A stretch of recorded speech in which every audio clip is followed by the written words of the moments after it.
بسم اللہ الرحمن الرحیم۔ السلام علیکم۔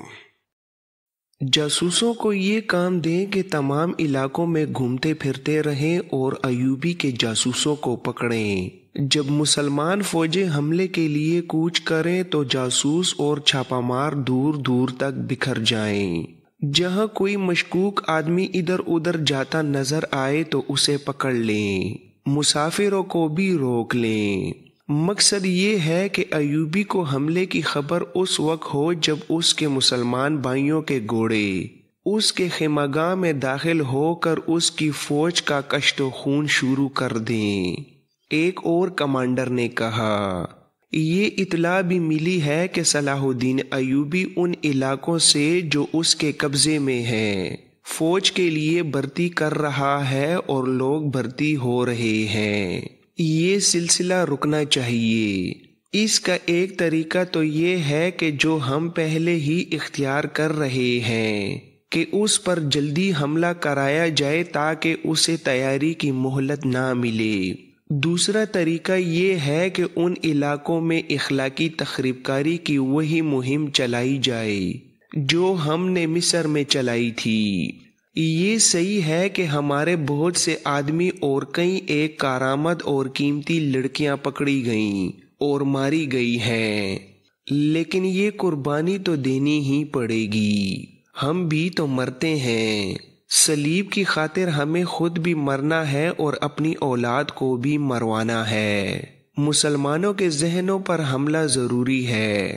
میں اعتراف کرتا ہوں کہ ہم صلاح الدین ایوبی کو اس خطے سے بے دخل نہیں کر سکے۔ اس نے مصر میں پاؤں جما لیے ہیں اور یہاں بھی آ گیا ہے۔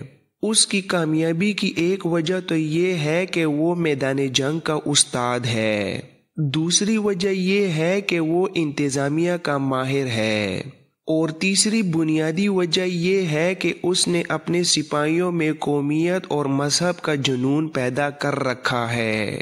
ہمارے خلاف لڑنے کو وہ مذہبی عقیدہ سمجھتے ہیں۔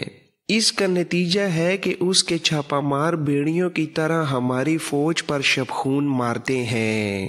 اس جنون اور اس عقیدے کو تباہ کرنا ضروری ہے۔ شاہ اگسٹس نے کہا، ہم نے ہمیشہ انسان کی اس کمزوری سے فائدہ اٹھایا ہے جسے فرار اور لذت پرستی کہتے ہیں۔ جن مسلمانوں کے پاس دولت ہے وہ حکمران بننا چاہتے ہیں۔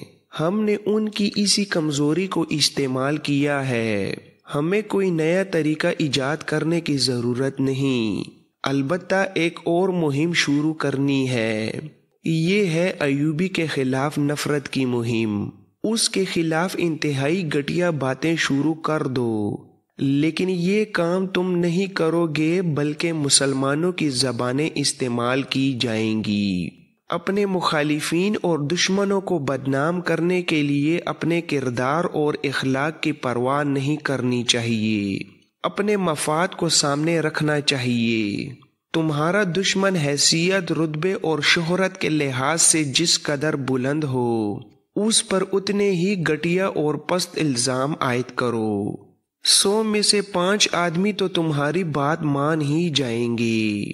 ایک کمانڈر نے کہا، اس دوران اپنی جنگی تیاری بھی جاری رکھو۔ ہمیں بہت وقت مل گیا ہے۔ آپ نے بہت کامیابی سے مسلمانوں میں حکومت پرستی کا مرض پیدا کر کے انہیں آپس میں ٹکرایا ہے۔ اگر ہم مسلمانوں میں اپنے دوست پیدا نہ کرتے تو آج صلاح الدین ایوبی فلسطین میں ہوتا۔ ہم نے اسی کی قوم اسی کے راستے میں کھڑی کر دی ہے۔ ریمانڈ نے کہا، میں حیران ہوں کہ یہی مسلمان سپاہی ایوبی کی فوج میں ہیں۔ وہ ہمارے 10 سپاہیوں پر بھاری ہوتے ہیں، مگر یہی مسلمان سپاہی ایوبی کے حریفوں کی فوج میں تھے اور ایسی بری شکست کھا گئے کہ بکھرے ہوئے بھاگے۔ رینالڈ نے کہا، یہ عقیدے اور نظریے کا کرشمہ ہے جسے مسلمان ایمان کہتے ہیں۔ جو سپاہی یا سالار اپنا ایمان نیلام کر دیتا ہے اس میں لڑنے کا جذبہ نہیں رہتا، اسے زندگی اور اجرت عزیز ہوتی ہے۔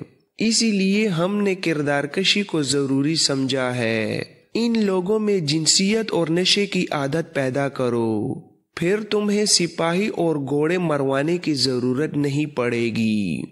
اس کانفرنس میں فیصلہ کیا گیا کہ حلب میں تینوں مسلمان فوجوں کو یکجا کر کے ایک کمان میں رکھا جائے، واجبی سی مدد دی جائے، انہیں ایک محاذ پر رکھا جائے، لیکن ان تینوں میں تفرقہ بھی پیدا کیا جائے۔ رات کا پہلا پہر گزر چکا تھا۔ حارث کے گاؤں پر نیند کا غلبہ تھا۔ اس کے گھر سے 3 گھوڑے نکلے، ایک پر سیف الدین سوار ہوا، دوسرے پر حارث اور تیسرے پر داؤد۔ ان دونوں کے ہاتھوں میں برچیاں تھیں جو انہوں نے فوجی انداز سے عمودی پکڑ رکھی تھیں۔ انہیں الوداع کہنے کے لیے حارث کا باپ، بہن اور بیوی دروازے کے باہر کھڑی تھیں۔ حارث کے ہاتھ میں مشل تھی۔ سیف الدین فوجی پر نظریں جمائے ہوئے تھا اور فوجی داؤد کو ٹکٹکی باندھے دیکھ رہی تھی۔ اس نے سیف الدین اور اپنے بھائی کی بھی موجودگی کو نظر انداز کر دیا تھا۔ خدا حافظ، خدا حافظ کی آوازیں سنائی دیں اور تینوں سوار چل پڑے اور گھوڑے تاریکی میں روپوش ہو گئے۔ فوجی ان کے ٹاپ سنتی رہی۔ جوں جوں ٹاپو دھیمے ہوتے گئے، فوجی کے کانوں میں دعاؤں کی آواز بلند ہوتی گئی۔ رائے حق کے مسافروں کی شادیاں آسمانوں میں ہوا کرتی ہیں، ان کی باراتیں کہکشاں کے رستے سجایا کرتی ہیں۔ وہ جب اندر جا کر سونے کے لیے لیٹی تو بھی اس کے گرد داؤد کے یہی الفاظ گونج رہے تھے۔ اچانک یہ سوال اس کے ذہن میں آیا، کیا میں داؤد کے ساتھ شادی کرنا چاہتی ہوں؟ وہ شرمسار سی ہو گئی۔ پھر اسے اپنے آپ پر غصہ آنے لگا۔ اسے داؤد کے یہ الفاظ یاد آئے، راستے میں خون کی ندی بھی ہے جس پر کوئی پل نہیں۔ اس کے ذہن میں خون موجیں مارنے لگا۔ شادی ایک بیکار سا خیال بن کر ذہن سے نکل گیا۔ سیف الدین اور اس کے محافظوں نے رات سفر میں گزار دی۔ صبح طلوع ہوئی تو سیف الدین آگے آگے جا رہا تھا۔ داؤد اور حارث اتنا پیچھے تھے کہ ان کی باتیں سیف الدین کے کانوں تک نہیں پہنچ سکتی تھیں۔ گھوڑوں کے قدموں کی بھی آوازیں تھیں۔ حارث نے جھنجھلا کر داؤد سے کہا، معلوم نہیں تم مجھے کیوں روک رہے ہو؟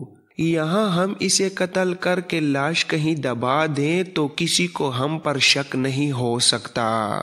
داؤد نے کہا، اسے زندہ رکھ کر ہم اس کی پوری فوج کو قتل کرا سکیں گے۔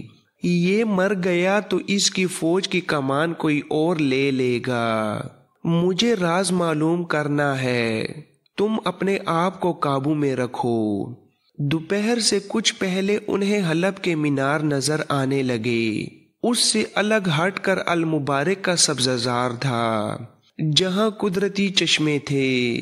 اس جگہ کے قریب پہنچے تو سیف الدین کا وہ کماندار جو الملک الصالح کے لیے اس کی ملاقات کا پیغام لایا تھا، دوڑتا آیا اور اس نے بتایا کہ الملک الصالح انتظار کر رہا ہے۔ المبارک کے سبززار میں داخل ہوئے تو الملک الصالح کے 2 سالار استقبال کے لیے کھڑے تھے۔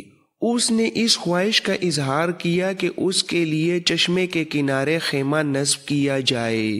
وہ اسی جگہ قیام کرنا چاہتا تھا۔ تاریخ میں اس سوال کا جواب نہیں ملتا کہ اس نے شہر میں الملک الصالح کے محل میں جانا کیوں پسند نہیں کیا تھا۔ اس نے داؤد اور حارث کو اپنے ساتھ رکھا۔ اس کے لیے نہایت خوشنما اور کشادہ خیمہ نصب کر دیا گیا۔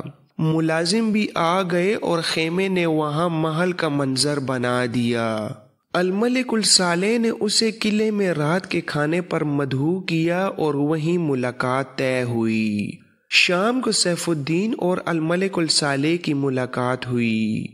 قاضی بہاؤالدین شداد نے اپنی یادداشتوں سلطان یوسف پر کیا افتدا پڑھی۔ سلطان ایوبی کا پورا نام یوسف صلاح الدین ایوبی تھا۔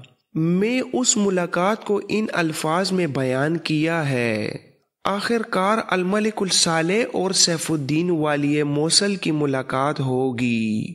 ملاقات قلعے میں ہوئی جہاں الملک الصالح نے سیف الدین کا استقبال کیا۔ سیف الدین نے کم سن شہزادے الملک الصالح کو گلے سے لگایا اور رو پڑا۔ ملاقات کے بعد سیف الدین اپنے خیمے میں چلا گیا جو چشمہ المبارک کے پاس تھا۔ وہاں اس نے بہت دن قیام کیا۔ دو وقوع نگاروں نے جو کوائف قلم بند کیے تھے وہ اس طرح ہے کہ سیف الدین نے الملک الصالح سے کہا کہ اس نے پیغام کا جواب نہیں دیا۔ یہ سن کر الملک الصالح حیران ہوا۔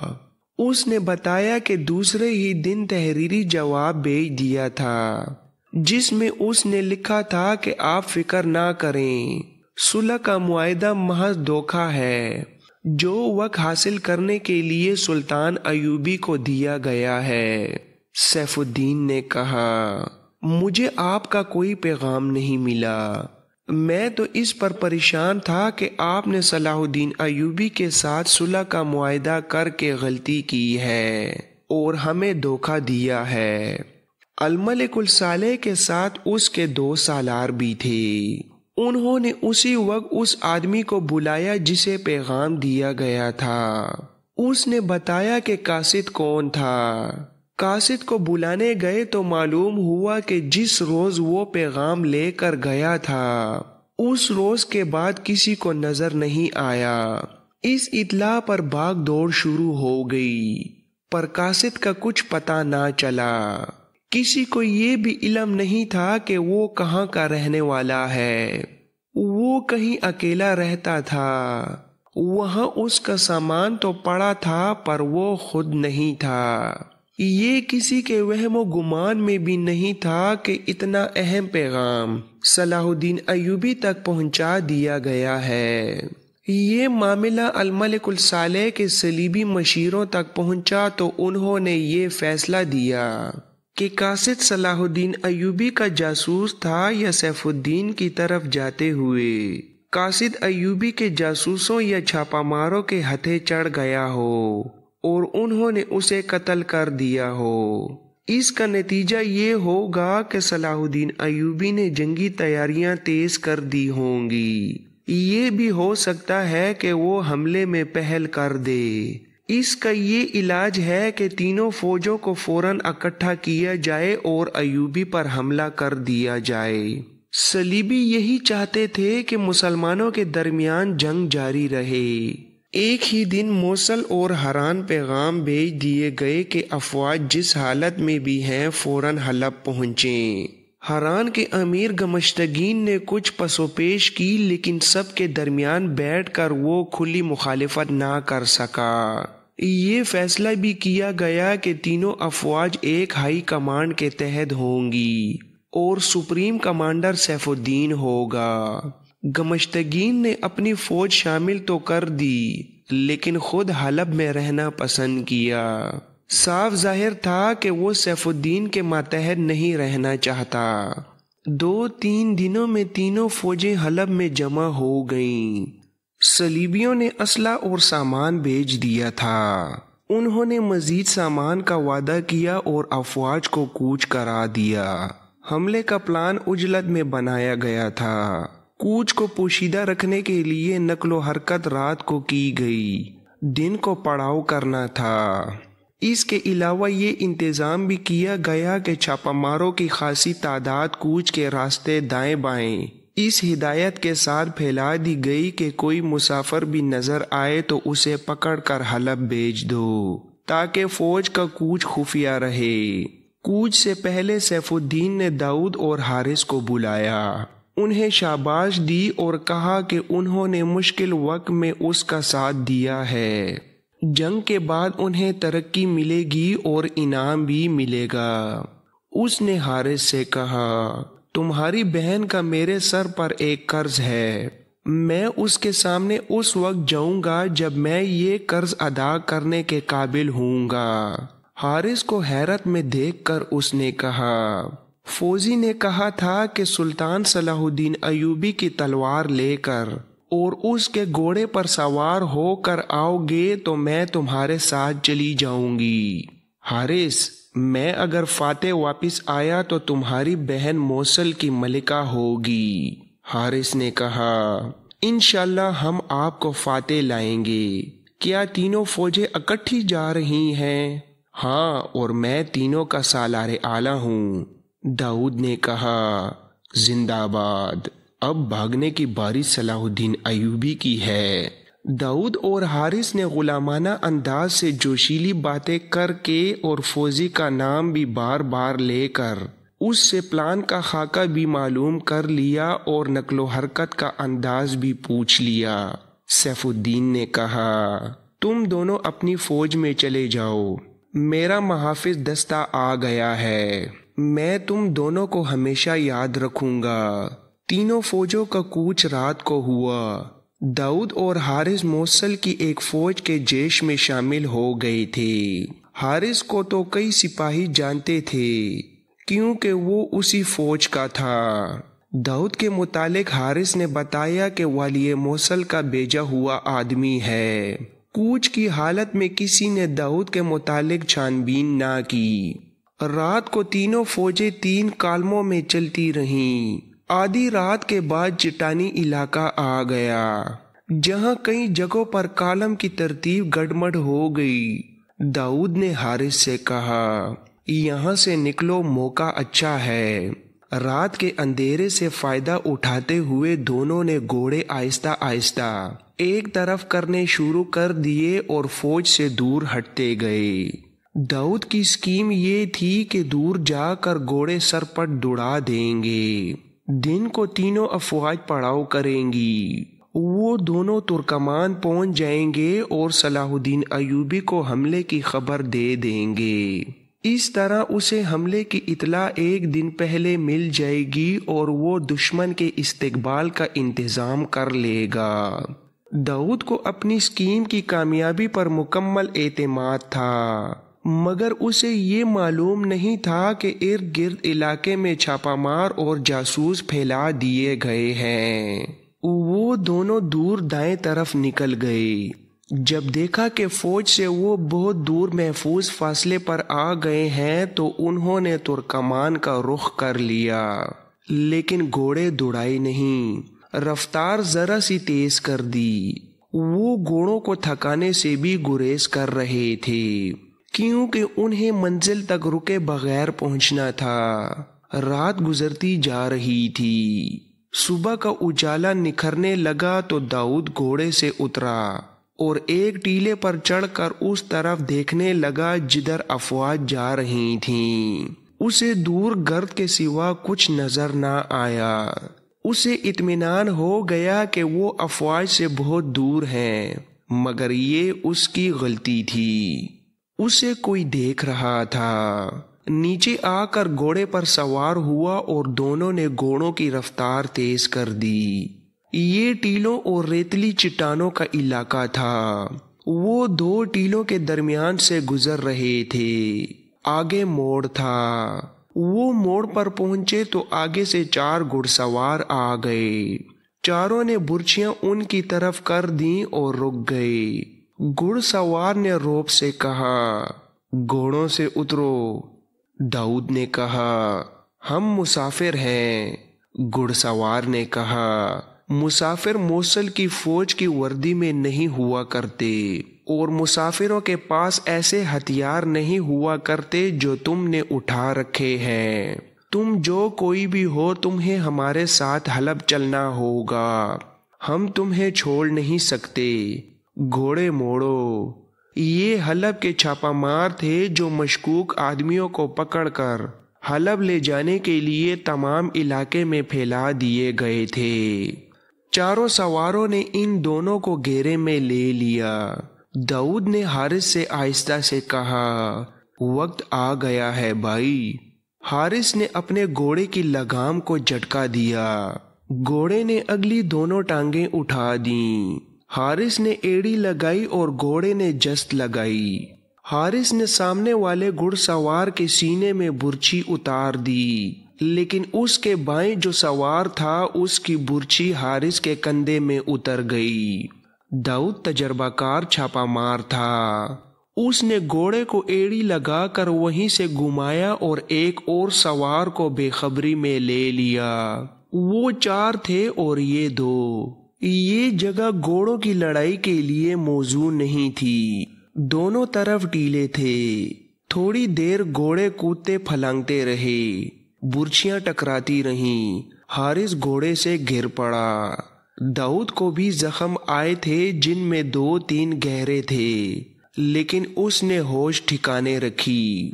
آخر 4 سوار مارے گئے یا شدید زخمی ہو کر گر پڑے۔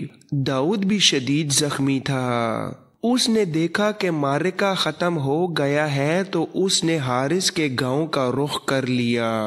حارث کو دیکھنے کی ضرورت محسوس نہیں کی۔ اسے یقین تھا کہ وہ مر گیا ہے اور اسے یہ بھی یقین تھا کہ وہ خود بھی مر جائے گا، لیکن وہ سلطان ایوبی کو حملے سے قبل از وقت خبردار کرنے کے لیے زندہ رہنے کی کوشش کرے گا۔